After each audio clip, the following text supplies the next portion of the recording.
Quando você, numa situação de recurso escasso e muito problema, discute a alocação de recurso público de maneira privilegiada, sem submeter isso a uma arena pública mais ampla, você está perdendo a oportunidade de fazer justiça social.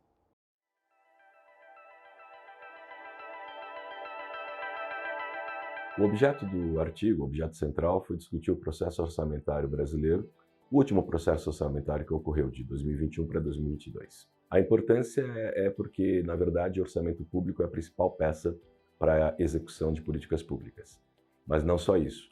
O orçamento público é, digamos, o local, no sentido mais abstrato do termo, onde os conflitos de interesses, que são naturais, que permeiam a sociedade, conflitos distributivos, aparecem. E esses conflitos têm que ser negociados de forma transparente, clara, democrática, portanto. A arbitragem, ela pressupõe que a questão está sendo discutida abertamente, que todos os atores envolvidos estão sendo parte do processo decisório, que aqueles que vão perder, porque recursos não são suficientes para todo mundo, né, sabem por que estão perdendo, e aqueles que vão ganhar sabem que o recurso é escasso, ele precisa ser utilizado da melhor maneira possível. Quando você perde essa capacidade de democratizar o debate orçamentário e permite com que o recurso público seja apropriado de maneira privilegiada, você está beneficiando segmentos, na maioria das vezes, já privilegiados, já incluído na política pública.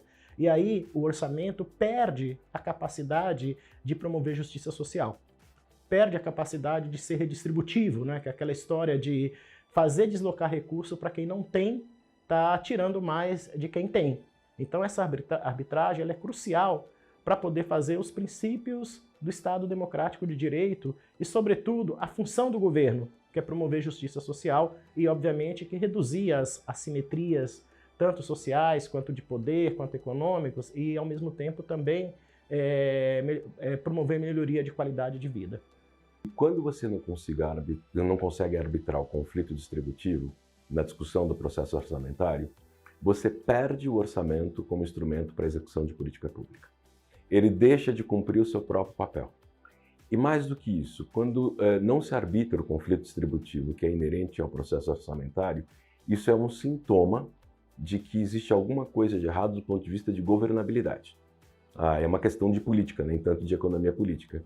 O que é mais de economia política, mais pertinente a esse tipo de análise, é entender que, dado que sempre vai haver conflito distributivo na sociedade, quando você vai discutir o orçamento, você tem que ter algum mecanismo para arbitrar os interesses. O que é arbitrar os interesses? Não tem dinheiro para todo mundo. A Constituição prevê a publicização do orçamento. E não é simplesmente a publicização de você dar publicidade sobre aquilo que vai ser efetuado. É a publicização do processo de construção da peça orçamentária. Não é só da execução. Tá? É a participação da sociedade, do sistema representativo no processo como um todo, inclusive na prestação de contas. Depois da execução tem a prestação de contas. Né?